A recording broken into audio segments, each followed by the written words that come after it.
Hello, this is Fred Provencha, and I have created this video in order to show you the features of the new control program, which I am releasing as a beta 2 today. Today being May 14th, 2022. Decided to release this in conjunction with Coco Fest, which I am not able to attend this year, but I would like to participate as much as I can virtually, and so this is one way I'm doing that. So I've been working hard on this program for the last, 3 months or so, and it's nearly done. There's a couple of bugs here and there that I still need to fix. But it's fully functional and works great, and I would like to show you its features and perhaps give you a little tutorial of how to use it. This version of Control, which I've dubbed 3.0,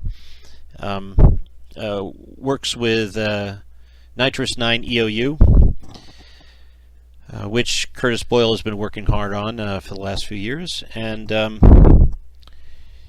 so it kind of requires EOU to run, basically because the control program is primarily designed to allow a user to easily update the system settings, which are stored in a file called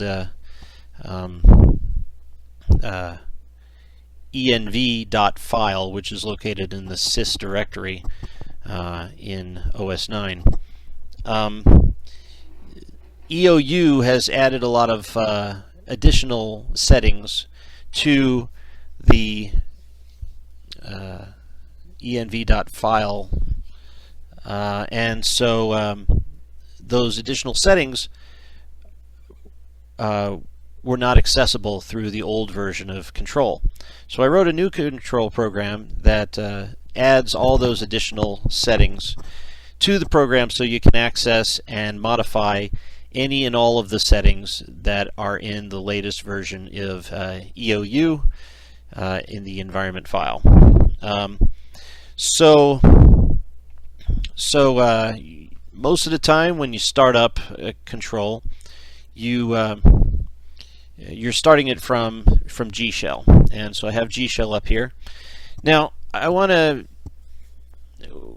give a little plug for why you would use Control. Okay, so Control is meant as a GUI, a GUI, to allow users to easily update system settings. So when, for example, when you're first installing EOU on your system, instead of going into the environment file and manually changing settings there like you've had to in the past, you can now set these settings up very easily through this control program.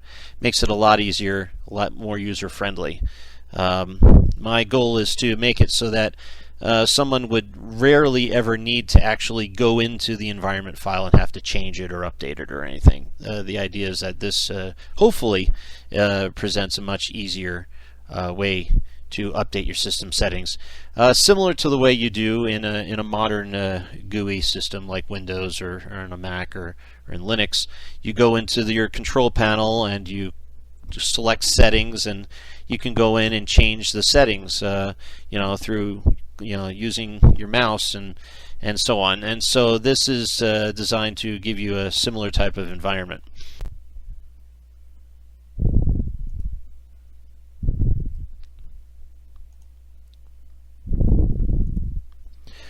Okay, so this is the screen that you first come to when you first run Control. You'll notice some major differences from the previous versions of Control. Over on the left here you have a series of tabs.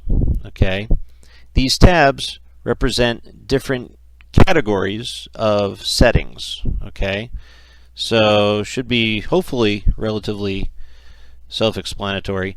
gshell has settings that affect the the visual layout of the gshell screen.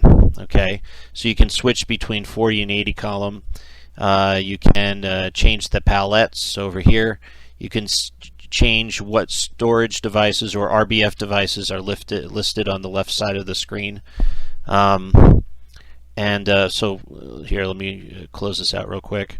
So you notice over on the left side of the screen here, you've got all these devices, okay? And you can change what devices are listed here through the gshell tab, okay? So what you do is you click on here, enter the list of RBF devices, okay? Separate with commas, no spaces, maximum 5, okay? Remember those rules, okay? And so if I do /dd, comma, /h1, I've got 2 hard drives hooked up to this thing, and x0 for, for drive wire compatibility. Hit enter, boom, see it changes. And now if you save and quit, now you notice it's not updated, right? Well, that's because we need to refresh gshell in order for those changes to be displayed. There isn't a way for Control to automatically force gshell to refresh. Gshell being the parent program and Control being the daughter task, if you will. Gshell can't be forced by Control to restart and refresh. So to do that, what you do is you can change. Well, that probably won't do it. Let's jump out of gshell for a second. Okay. Okay, and then rerun gshell, and then all the changes that we make will go into effect. See, now there's only DD, H1, and XO listed there. Okay, so we're gonna go back into Control, and this kind of goes for any and all of the settings that you can change through Control. Most of them won't take effect immediately. You have to restart gshell in order for them to take effect, but that's not true of all of them. Okay, I'll explain. When you change the palette, the change is immediate. Okay. So if you start changing around the values of the palette slots, see it changes in real time. But if you then exit, okay, and don't save, now it changes it. But if you were to restart gshell, it'll revert back to what it was before. Okay, so boom, see? You're back to the old palette because we didn't save it. Okay, anyway, so output devices, P, T1, those are mainly like printer devices and like terminal devices, like hooking up to a modem. Okay, so that's mainly what those are. Then the famous presets feature, I'll explain later. That's kind of a thing in and of itself almost.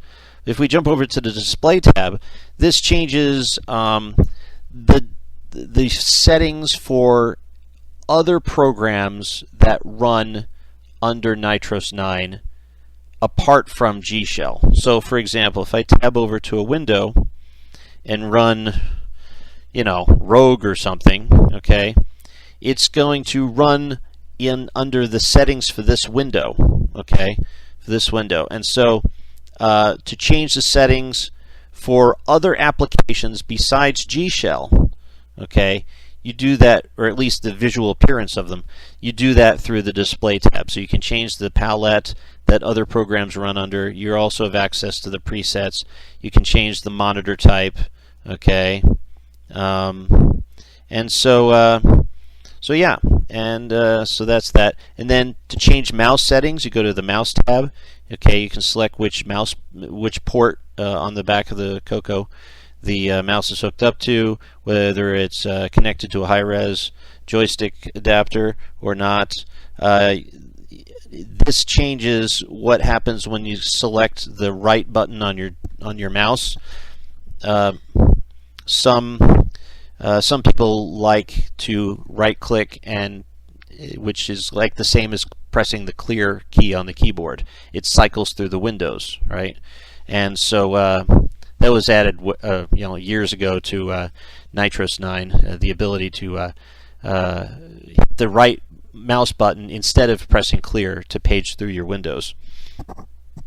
Sample rate and mouse timeout, those are kind of technical settings that that have to do with how frequently the system pulls the mouse port.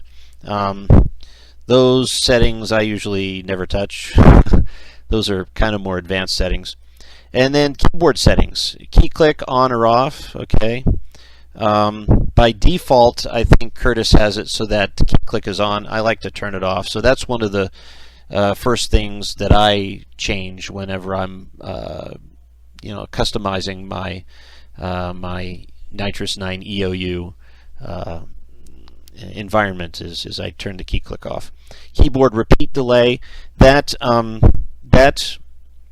measures how much time the system waits when you're pressing down a key before it starts repeating. Okay, so if I go to a window here, let's get out of this. Okay, if I press, say, the G key, okay, there's a certain pause before the G starts repeating. Okay, and you can change how long that pause is through keyboard repeat delay. Keyboard repeat speed changes how fast it prints additional G's. Okay, so if you set this to like 1, then it's gonna print additional G's a lot slower. Okay, so there's that. Sometimes I play around those settings. I sometimes like a slightly shorter repeat delay and a slightly higher repeat speed than what the defaults are. That's just me, though. And then the Windows tab, that shows that allows access to additional settings for text windows that you might be running. Okay, so this here is a text window. Okay, so by default, when you set up a text window, if you can change the defaults here. So if you select X window size 40 and Y window size 24, for example, then it will then when you launch an additional shell and an additional new window, it will only be 40 characters wide and 24 characters long, or the other way around, when it creates that window. So you can change those settings here. By default, when I launch new windows, I have them launch as 80 column windows, but you can change that to 40 column if you want.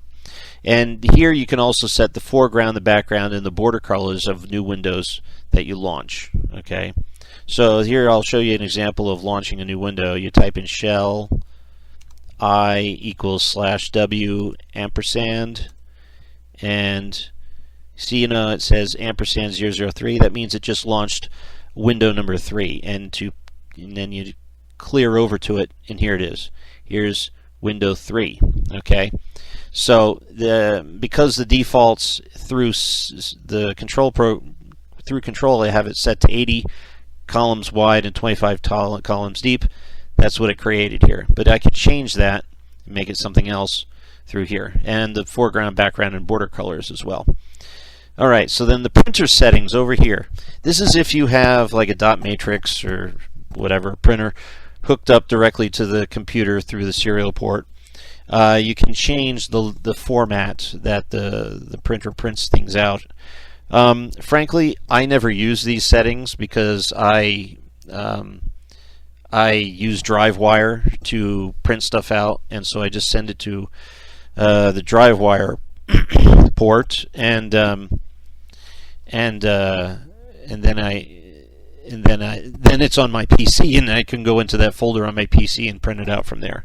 So I don't have a printer hooked up directly to the Coco, so I don't have much use for this. But many people out there may, and so I've kind of reformatted and redesigned the whole printer layout screen. Okay, it's kind of similar to how it was before, but I had to scale it down because there's less space to show everything. So now it looks kind of crammed and crowded, but oh well, this is the best I could do. Anyway, and you go into System, and oh, by the way, this Printer tab replaces the separate gshell printer program that you can find in the Tandy menu. So here, let's go back here. Here's the Tandy menu. Click on this. See this printer program there? That printer tab control replaces this. And the same with, well, no, actually, Port is still a standalone program. Port doesn't change any of the settings in the environment file. And so I left that alone. Port is still a separate thing that you can still use. Anyway, let's go back into Control. Okay, so yeah, you can change, you know, line width. So for example, to change the setting, you just click on that setting. Say you want to change the left margin. Okay, you type in, say, I don't know, 6. Okay, enter. Boom, it's changed. So you suppose you want to change the printer port to /drive wire. I don't know. Boom, changed. Okay, so you notice this kind of erased that. That's another bug I have to fix. Anyway, so yeah, you can change all these different settings that way, that same way. In System, these are kind of like general system settings that didn't really fit into any other category. I threw in here, so you can define the data directory and the execution directory, task priority, which is by default it's always 128. I never mess with that personally. Module CRC checking, I never touched that either. Cisco text response, I never touched that. RAM size, text only, you should probably never change that as well. I debated even whether to keep it in there, but I wanted to be able to say that you could change every setting that's in the environment file through this program. So if that is true, then I have to enable you to access RAM size. Most of these are settings that have been added to environment file by Curtis in more recent updates of EOU. Alright, and then startup. These are settings that affect how the computer boots. Okay, so the shell program that launches during boot up is can be defined here, and parameters for that program can be listed there. The startup file. Did you know that the startup file doesn't have to be named startup? You can change that here. AutoX program also can be updated here, and any parameters that AutoX uses can be put here. Mine never has any. And then modules to fast load, utilpack1 and utilpack2. These contain a lot of system commands that are not part of the stock OS9 boot up process. These are additional commands that people want to add to the system so that they don't have to constantly load them from disk and want them in memory the whole time. And so utilpack1 and utilpack2 contain those additional commands, and these are the standard ones that come with EOU. You can add additional commands or add additional programs by adding additional module names to this list. So to do that, you just click here, and this little entry screen comes up. It shows the existing list of modules, and then you can type in a new list. This new list will replace the old list. So if you want utilpack1 and utilpack2 to still be in there, you have to retype them on this list. That, though, I am planning on changing. I'm going to try to make it so that the system will prompt you whether you want the new list to replace the old or whether you want the new list to append to the old list. I haven't done that routine yet, but it's really simple. It's not complicated. It's just a little pop-up window will appear asking append or replace, and you click on one button or the other, and it'll append it or replace it. But yeah. So anyway, that's that. And so yeah, that's kind of an overview of all the different tabs and what settings you can access. Now, you can also switch between tabs through the settings drop-down menu at the top of the screen. So if you click settings, see this drop-down menu appears, and you can click any of the same tabs. See? There's always more than one way to do something. Alright, so there we go. See?